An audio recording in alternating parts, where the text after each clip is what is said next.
If you give me just a few minutes, I bet I can show you some sealed Pokemon products in my collection that you've never seen before, or at least that you might not have thought about in some time. If you've never been here before, welcome in. If you've been here before, welcome back. My name is Logan.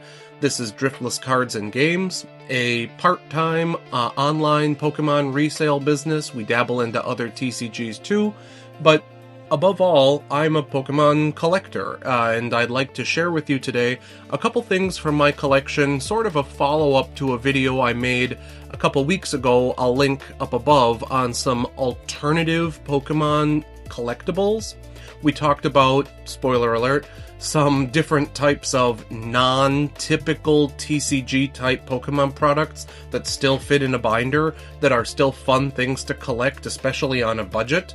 Today is kind of a follow-up to that video where we're going to be talking about some sealed products that are not booster boxes. Sealed products that are not ETBs. Yes, these do get a lot of attention. Yes, I have them. Yes, I like them. Yes, they hold value. But it's not everything. It's not everything to everyone, especially to somebody like me, who for the longest time didn't have a resale business, wasn't concerned about flipping singles. I just collected what I liked and developed a collection that grew and grew to include some kind of unique pieces. So I have 5 of them that I've picked up here to show you in no particular order. I think that these are some things that are a little undervalued, underappreciated in the market perhaps, or at least might just be interesting display pieces to add to your collection, spark some interest, spark some curiosity, and help your collection grow and become more unique too. As I mentioned, following up on my last video, we talked about action flips. This is a sealed check lane blister pack of action flips. These are certainly not sold any longer. They were made by a company called Artbox back in the original heyday, and they're pretty cool. If you've never held one, they flip between, this Pikachu will flip to a Raichu here. Each of these packs, if you see, includes 8 action flips and 2 stickers. So they're very unique products, but again, they do have sealed collectibles that display well. This is not extremely expensive, but they do have larger quantities. They have plastic blister packs as well. These are definitely things that you could pick up if you like that sort of vintage collectible TCG adjacent. I know it brings back a lot of memories for a lot of people like myself who were kids at that time. Maybe you wanted a pack, you got this instead, but it was still something really cool. There's binders to display them in. It's a very unique piece to add to your collection. The second thing that I wanted to showcase is something else from that original Wizards of the Coast type era, theme decks. We've got here Zap, one of the original. This comes with base set cards. This was one of the original theme decks. We've got Lockdown. This is a fossil theme deck. Comes with fossil cards, comes with damage counters, as you can see the Wizards of the Coast on the back. And we've got Neo-era Cold Fusion here. These are all still sealed. If you can hear the crinkling of the wrapping on here. These are, in my opinion, a little bit underappreciated. I wouldn't necessarily say undervalued. The value on these has been fairly stable over the past few years, but it is definitely something that not everybody has in their collection. Modern theme decks definitely do not get a lot of love because they don't have any chase to them. The cards inside are ubiquitous.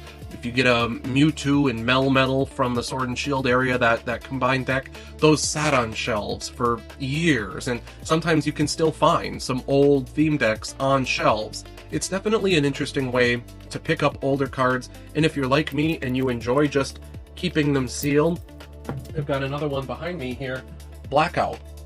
These, as you can see, used to be hung. They used to be in Toys R Us. They used to be in big box stores.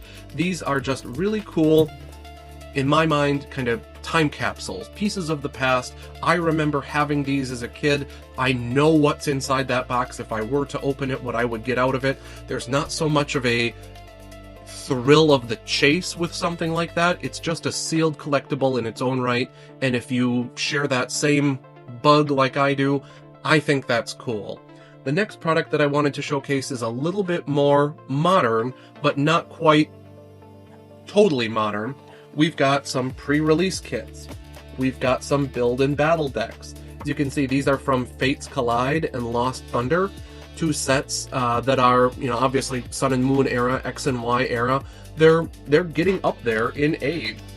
These are somewhat modern products, of course. You can't typically find these stocked anywhere, but on occasion, an LCS or somewhere might have them for sale. You can certainly find them online.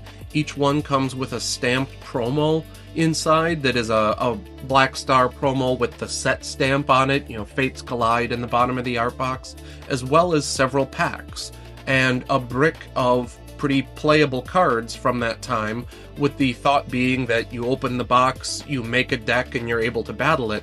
I've gone to several modern pre-release events at our local card shop, and they still have the same type of product, but you can definitely go back and find older sets.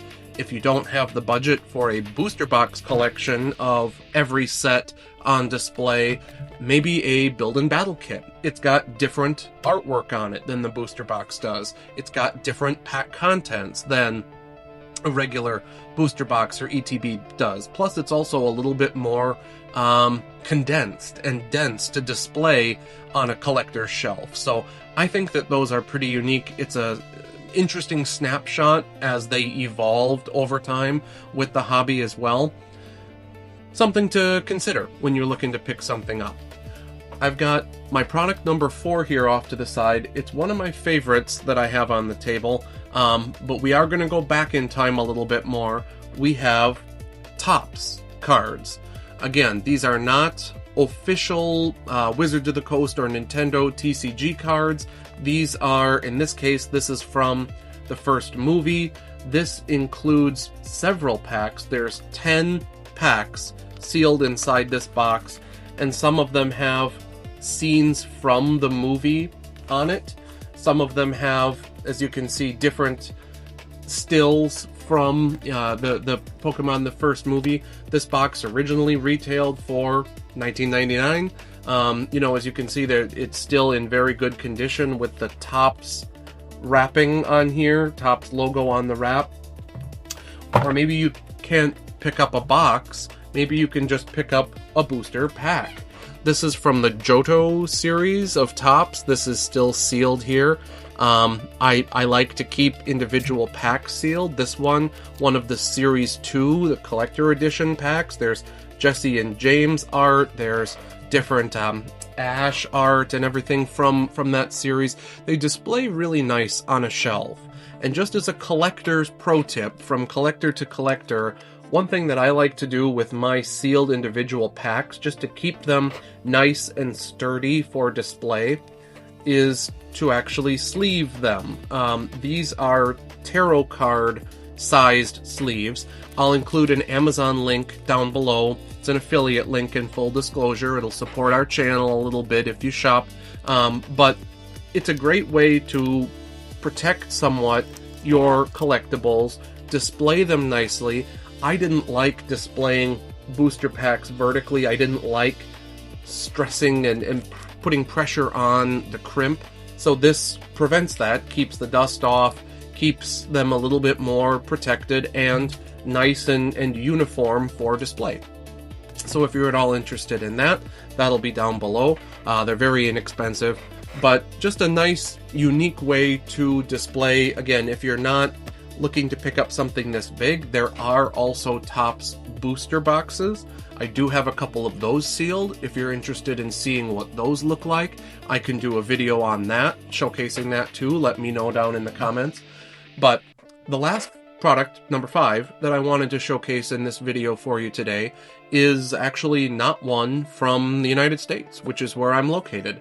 This is an international release of a product, which is actually half of a booster box. If you can see the side cut here, this is Temporal Forces. If you can see, the pricing here is in British pounds. this is half of a booster box. I have another half here for comparison of Paradox Rift. You put the two of them together, you have one booster box full of packs. Same size, same dimensions. It's literally just half of a booster pack. So these are interesting to display. From a sealed perspective, time will tell what they will do, but again, I think that they're interesting for multiple reasons. Number one, it's very much like a booster bundle where it's just packs, no fluff. You know, it's an interesting, dense way to collect sealed packs. But also, if you can't get your hands on a booster box, or you don't want to pay the inflated price for a booster box, maybe consider scouting out some of these. There you have it. Nice and short little video here. 5 non-typical, non-traditional collectibles. If you're interested and haven't seen that part 1 video, as I mentioned, that's linked here, or some other videos on my channel too. Please subscribe, give a like, leave a comment. We'd love to have you a part of this community, and I'd love to keep passing on some of my Pokemon passion and wisdom and help you grow your collections and grow your businesses. Thanks so much for joining me, and I will see you in the next video. Bye.